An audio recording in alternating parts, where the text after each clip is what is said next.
ओडिशा एबे भी गोटे कंज्यूमिंग स्टेट आम प्रतिदिन बाहर जिनस न आनिले खाइबा पिंधिबा आमर चले ना ओडिशार दादन बढ़िब सिना दादन कमिब नहीं ये सरकार जहाँ नीति धार्य होती जहाँ कार्यक्रम दि जाऊँगी जिते जी जहाँ कहले जहाँ घोषणा कले ताहा लोक केवल प्रतारित करने कि भोट आपणापी पारे किंतु आंतरिकता सपक्षे किसी ना 2024 साधारण निर्वाचन अव्यवहित पूर्वर गोटे न्यारेटिव होता ओडिशार दादन हटिबो आ नुआ सरकार आसिला परे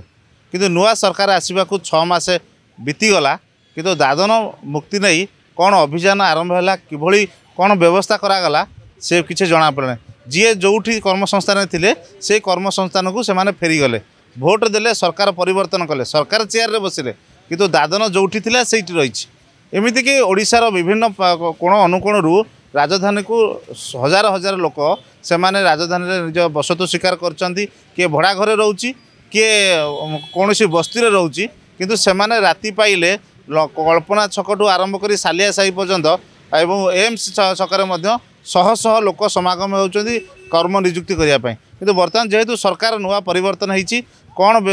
तापर से कार्यपंथा नहीं एने पूर्वतन अर्थमंत्री पंचानन कानून सारे अच्छा सीधा आलोचना करवा सर कौन प्रतिक्रिया रखिए जे बर्तमान जो सिनारी को लेकिन घटना प्रसंग दादन रोकवाई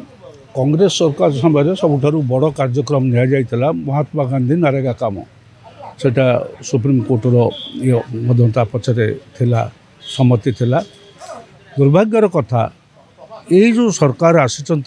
14 मसीह भारत वर्ष से केवल महात्मा गांधी नरेगा काम को केते संकुचित करेंगे संकुचित माने कमे कमे जीव आवरेज बर्तमान पहुँचला जे गोटे गोटे राज्य में 63 दिन एवं ताठारू कमिक 40-42 दिन में पहुँचला ओडिशा रे आवरेज आनुआल ये हूँ यूटिलाइजेशन होची महात्मा गांधी नरेगा काम 37 दिन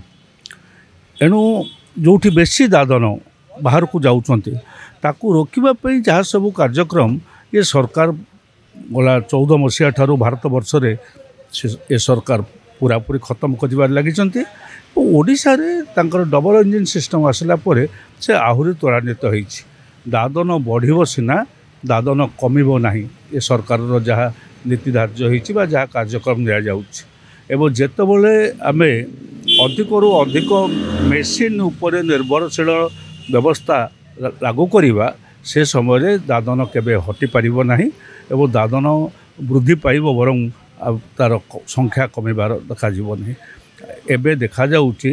ये सरकार जहाँ घोषणानामा ताहा केवल मेसीन ओरिएंटेड घोषणानामा मेसीन की अधिकरू अधिक व्यवहार करने उपरे आंकर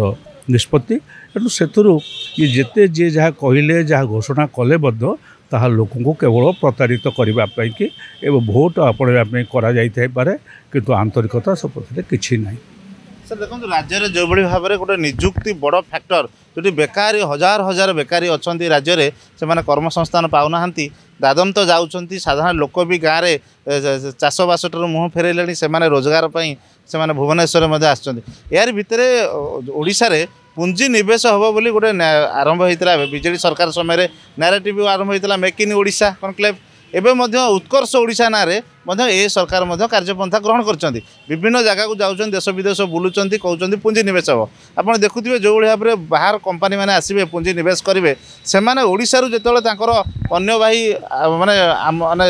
ट्रांसपोर्ट करेंगे से नहीं भित्तिभूमि कौन किसी व्यवस्था होनी कि बंदर हो ये सब जिन होनी जहाँ निजुक्ति क्षेत्र में गोटे बड़ परिवर्तन आनी था नहीं सर कौन प्रतिक्रिया रखिए नहीं बंदर हो गले जे निजुक्ति क्षेत्र में हो बंदर कहीं हम बंदर हुए से जगार अर्थनैतिक कारोबार अधिक वृद्धि पाइले बंदर रे बाहर को जावा थाए बंदरटा हूँ से जगार जो जगार उद्वृत्त है जो प्रोडक्शन उत्पादन ताको बाहर को पठेवाई ओडिशा तो सेपरी किसी ना ओडिशा एबे भी गोटे कंज्यूमिंग स्टेट आम प्रतिदिन बाहर जिनस न आनिले खाइबा पिंधिबा आमर चले ना ओडिशार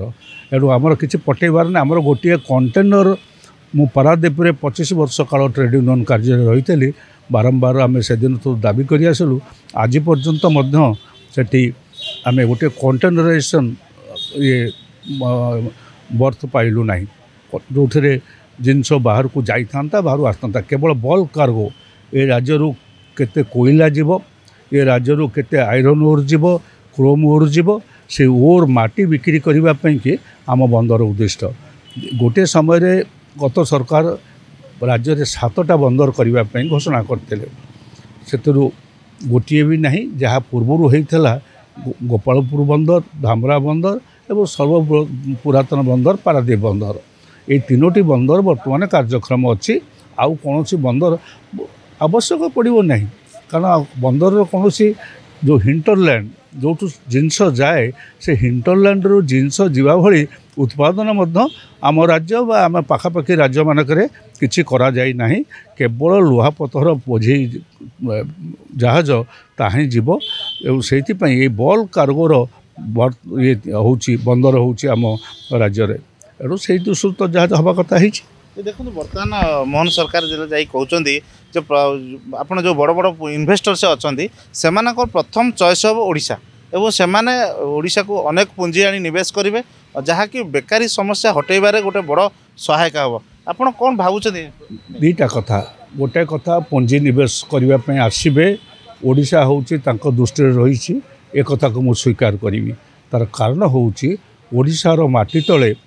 ଅନେକ ସମ୍ପଦ ଏବେ ବି ଭରି ହୋଇ ରହିଛି କୋଇଲା ରହିଛି ଲୁହାପଥର ରହିଛି କ୍ରୋମାଇଟ୍ ରହିଛି ବକ୍ସାଇଟ୍ ରହିଛି ତାରି ଉପରେ ଏଇ ବେପାରୀଙ୍କର ଆଖି ରହିଛି ଏବଂ ସେଇଆକୁ ଲୁଟିକିରି ନେବା ପାଇଁକି ସେମାନେ ନିଶ୍ଚୟ ଓଡ଼ିଶା ଆସିବେ ପୁଞ୍ଜିନିବେଶ କରିବାକୁ ଆସିବେ ଯଦି ସେହିପରି ସୁଯୋଗ ପାଆନ୍ତି କିନ୍ତୁ ଏଥିରେ ଯେ ନିଯୁକ୍ତି ବଢ଼ିବ ତାହା ନୁହେଁ ମୁଁ ଆଜି ସାମ୍ନାରେ କହୁଛି ପାରାଦୀପ ବନ୍ଦରରେ ମୁଁ ଯେତେବେଳେ ପ୍ରଥମେ ୟୁନିୟନ କାର୍ଯ୍ୟ ଆରମ୍ଭ କଲି 80 ମସିହାରେ ସେତେବେଳେ ଆମ ପାରାଦୀପ ବନ୍ଦରର ୱାର୍କଫୋର୍ସ ଥିଲା 11,000ରୁ ଉର୍ଦ୍ଧ୍ୱ ସବୁ ପ୍ରକାରର ମିଶିକିରି ବର୍ତ୍ତମାନ ତାହା ହେଉଛି 2,000 ଲୋକ ପାରାଦୀପ ବନ୍ଦର ବହୁତ ବଢ଼ିଛି ତାର କାରବାର ବଢ଼ିଛି କିନ୍ତୁ ଲୋକ ନିଯୁକ୍ତି କମିବାରେ ଲାଗିଛି ଏଣୁ ପାରାଦୀପ କୌଣସି ବନ୍ଦର ଯେ ଗୁଡ଼ାଏ ନିଯୁକ୍ତି ଦେଇଦେବ ଆମର ଓଡ଼ିଶା ପରି ରାଜ୍ୟରେ ସେମିତି କିଛି ନାହିଁ ପ୍ରଶ୍ନ ଉଠୁନାହିଁ ଦେଖନ୍ତୁ ସାର୍ ବର୍ତ୍ତମାନ ଯେଉଁଭଳି ଭାବରେ ଏବେ ଗୋଟେ କିଛି ଦିନ ତଳେ ଚର୍ଚ୍ଚା ହେଉଥିଲା ବନ୍ଦର ହେବ ଓଡ଼ିଶାରେ ଆଉ 2-3ଟା ବନ୍ଦର ଗଢ଼ି ଉଠିବ ଏବଂ ଲ୍ୟାଣ୍ଡ ଆକ୍ୱିଜିସନ୍ ହେବ କିନ୍ତୁ ବର୍ତ୍ତମାନ ସେ ନେଇ ମଧ୍ୟ କିଛି ପ୍ରକ୍ରିୟା ଜଣାପଡ଼ୁନାହିଁ ଗୋପାଳପୁର ବନ୍ଦର କେତେ ବର୍ଷ ହେଲାଣି ଗୋପାଳପୁର ବନ୍ଦରର ଆବଶ୍ୟକତାଟା କ'ଣ କାର୍ଯ୍ୟକାରୀ କ'ଣ ହେଉଛି ସେଠିକାର କାର୍ଗୋ ପୋଜିସନ୍ କ'ଣ ସେଠିକାର ଟ୍ରାଞ୍ଜାକ୍ସନ୍ ପୋଜିସନ୍ ବାର୍ଥିଂ ଫ୍ୟାସିଲିଟିଜ୍ ଯାହାକୁ କୁହାଯାଏ କେତେଟା ଜାହାଜ ଲାଗୁଛି ଏଣୁ ପର୍ ଡେ ବାର୍ଥିଂର ଆମେ ତ ହିସାବ କରୁ ସେଠି ଗୋପାଳପୁରରେ କ'ଣ ଚାଲିଛି ଗୋପାଳପୁର ମାଇନର ପୋର୍ଟଟିଏ ମଧ୍ୟ ହେଇକରି ଏପର୍ଯ୍ୟନ୍ତ ତା'ର ସ୍ଥିର ପାଇଲା ନାହିଁ ମେଜର ପୋର୍ଟ ହେବା ଦୂର ଥାଉ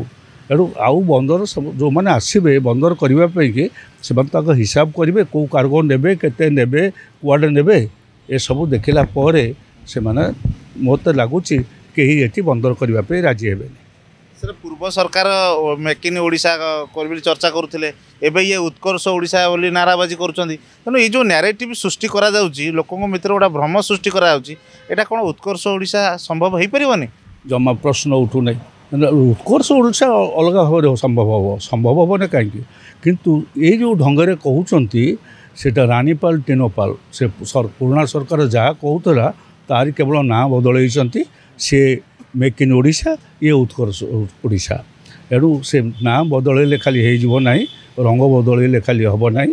ଏଣୁ ସେଥିପାଇଁକି ଏକ ଇଚ୍ଛାଶକ୍ତି ଏବଂ ଏକ ଯୋଜନା ଦରକାର ତାଙ୍କ ପାଖରେ ଯୋଜନା ନାହିଁ ବା ଇଚ୍ଛାଶକ୍ତି ନାହିଁ ନିଶ୍ଚିତ ରୂପରେ ଆପଣ ଶୁଣୁଥିଲେ ଗୁରୁତ୍ୱପୂର୍ଣ୍ଣ ମନ୍ତବ୍ୟ ସାର୍ଙ୍କର ଠାରୁ ଶୁଣିଲେ ଯେଉଁଭଳି ଭାବରେ ଓଡ଼ିଶାରେ ଗୋଟେ ପୁଞ୍ଜି ନିବେଶ ପାଇଁ ଗୋଟେ ଚର୍ଚ୍ଚା ହେଉଥିଲା ପୂର୍ବ ସରକାର ମଧ୍ୟ ମେକ୍ ଇନ୍ କନକ୍ଲେଭ୍ କରିଥିଲେ ମେକ୍ ଇନ୍ ଓଡ଼ିଶା ନାଁରେ ସେମାନେ ନ୍ୟାରେଟିଭ୍ ଦେଉଥିଲେ ବାର୍ତ୍ତା ଦେଉଥିଲେ ଓଡ଼ିଶାରେ ଗୋଟେ ବଡ଼ ପରିବର୍ତ୍ତନ ହେବ ବୋଲି ବାର୍ତ୍ତା ଦେଉଥିଲେ କିନ୍ତୁ ସେଭଳି କିଛି ଦେଖାଗଲାନି ପରବର୍ତ୍ତୀ ପର୍ଯ୍ୟାୟରେ ଓଡ଼ିଶା ସରକାର ବଦଳିଗଲେ ନୂତନ ସରକାର ଆସିଲେ ନାମ ପରିବର୍ତ୍ତନ କଲେ ଉତ୍କଳ ଓଡ଼ିଶା କଲେ ଦାଦନ ହଟାଇବୁ ବୋଲି ପ୍ରତିଶ୍ରୁତି ଦେଇଥିଲେ ସେ ଦାଦନ ହଟାଇବା କେତେ ଦୂର କ'ଣ ହେଲା ତା ଆପଣମାନେ ସମସ୍ତେ ଜାଣନ୍ତି ଯାହା ପ୍ରତିକ୍ରିୟା ଦେଉଥିଲେ କି ଦାଦନ ଓଡ଼ିଶାରୁ ଦାଦନ ହଟିବା ଏହା ମଧ୍ୟ କଷ୍ଟକର କାହିଁକିନା ଯେହେତୁ ଓଡ଼ିଶାରେ ଏତେ ଇନଭେଷ୍ଟର୍ସ ନାହାନ୍ତି ଏତେ କମ୍ପାନୀ ନାହିଁ ଏତେ କିଛି ବ୍ୟବସ୍ଥା ନାହିଁ ତ କିପରି ହଟିବ ତେଣୁ ଇଏ କେବଳ ଗୋଟେ ରାଜନୈତିକ ବୟାନବାଜି ବୋଲି ସେ ସିଧାସଳଖ ପ୍ରତିକ୍ରିୟା ଦେଇଛନ୍ତି ଭୁବନେଶ୍ୱର ଭିଡ଼ିଓ ଜର୍ଣ୍ଣାଲିଷ୍ଟ ଧୀରେନ୍ଦ୍ରଙ୍କ ସହିତ ବିଶ୍ୱ ଶ୍ରୀ ସୂଚନା ଟିଭି।